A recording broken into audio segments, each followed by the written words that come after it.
हमको और आपको कि कैसे उस दया निधान को अपना गुरु बनाएंगे, कैसे उनसे दया मांगेंगे, कैसे उनकी ओर चलेंगे।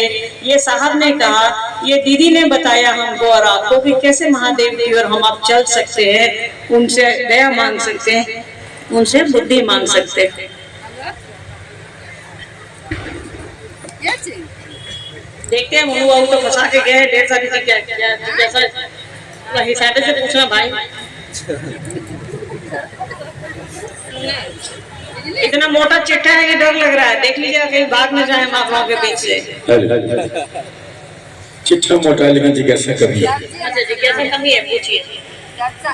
सीता देवी के व्यवसाय से जिज्ञासा पूछ रही है कि शिव की शिष्यता एक आध्यात्मिक उत्कर्ष है कैसे? शिव की शिष्यता एक आध्यात्मिक उत्कर्ष है कैसे? साहब की पंक्ति देखिए, शिव शिष्यता में हम आप उधार का जीवन जी रहे हैं, ये किसी और का है, इसको संभाल के रखना है। किसी से उधार लेकर के आते हैं तो समन्वय को संभाल के रखते हैं ना। कटोरी में किसी के यहाँ से चीनी और दूध लाते हैं तो उसका कटोरी ध्यान से रखते हैं कि फिर लौटाना होगा। तो शिव शिष्यता में हमारा आपका कुछ भी नहीं है, सब कुछ साहब और दीदी का है। तो ये लाइन उनकी है, तो उत्कर्ष का अर्थ समझ लीजिए। देखिए साहब ने कहा है कि अध्यात्म को भारी भरकम बना दिया गया है। हमारी जो किताबें हैं, हमारे जो शब्द हैं, हमारे जो आध्यात्मिक धार्मिक किताबें हैं, वो इतने बड़े बड़े शब्दों से आटे पड़े हैं यार कि उसमें हमारा परमात्मा खो सा गया है, उसमें हमारे गुरु छूट गए हैं, किताबें हावी हो गई हैं, वो शब्द हावी हो गए। तो साहब ने उसको आसान करने की कोशिश करी है। इसीलिए साहब ने कहा है कि अध्यात्म जो है, अगर गुरु सही हो तो हवा मिठाई है, रुई का मिठाई है, वो मुंह में लेते ही गल जाता है, हवा हो जाता है। उत्कर्ष का अर्थ होता है ऊपर उठना, जो सबसे ऊंचा हो, ऊंचा उठना, हमारा आपका भला होना, विकास होना, ठेठ भाषा में समझिए, भला होना। उत्कर्ष का अर्थ है ऊंचाई। तो जब हम आप शिव को गुरु बनाते हैं तो इससे अच्छा क्या होगा, इससे ऊंचा क्या होगा, इससे शुभ क्या होगा? अध्यात्म का उत्कर्ष भगवान शिव है कि उससे ऊपर कुछ है ही नहीं। हिमालय की चोटी पर, हिमालय पर हम आप पहुंच गए हैं, कैलाश पर हम आप पहुंच गए हैं, तो उससे ऊपर तो कुछ है ही नहीं। आज आपका उद्देश्य होगा कि इस रोसड़ा के इस प्रांगण में चर्चा में आना। जब आप पहुंच गए हैं तो अभी का आपका उद्देश्य तो पूरा हो गया ना। उत्कर्ष का अर्थ होता है ऊपर उठना, ऊपर जाना।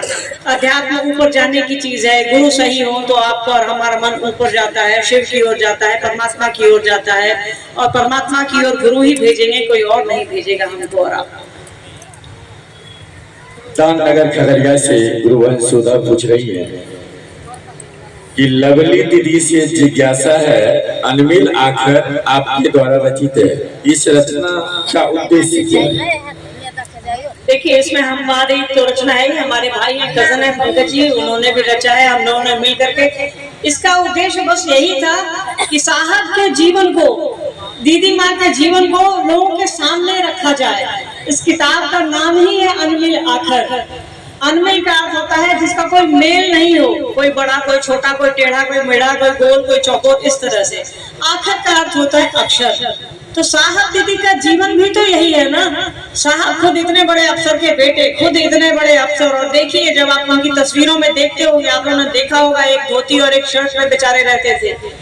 हमारी माँ, आपकी माँ दीदी नीलम आनंद जी राजघराने की बेटी थी, और यही कोसी और समस्तीपुर और कहाँ दियरा में नंगे पैर बेचारी चलती थी। उनका चेहरा, उनकी तस्वीरें आप लोग देख लीजिएगा तो इतनी गोरी थी, वो की धूप में लाल हो जाती थी। साहब कहते थे कि देखिए आप बीमार न पड़ जाइए।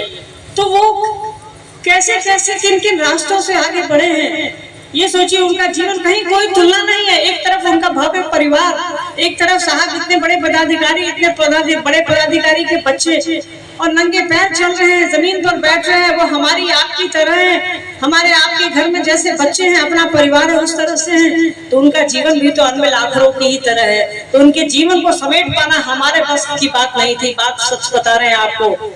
इस बात को स्वीकार करने में कहीं कोई गुरेज नहीं है मुझे। ये साहब की किताब है, साहब ने लिखवाई है, साहब के आशीर्वाद और दीदी माँ के आशीर्वाद से लिखी गई है, तो हमारे बस की बात नहीं है। साहब ने लिखा है ना, आओ चले शिव की ओर में, महादेव के बारे में, कि समंदर पूरी स्याही बना दे। सरस्वती, माँ सरस्वती जिनको कहा जाता है कि विद्या की देवी है, वो भी अगर लिखने बैठे तो शिव के बारे में लिखना कम पड़ जाएगा। शिव अनंत है, उस अनंत आकाश की तरह है जिनको समेटा नहीं जा सकता।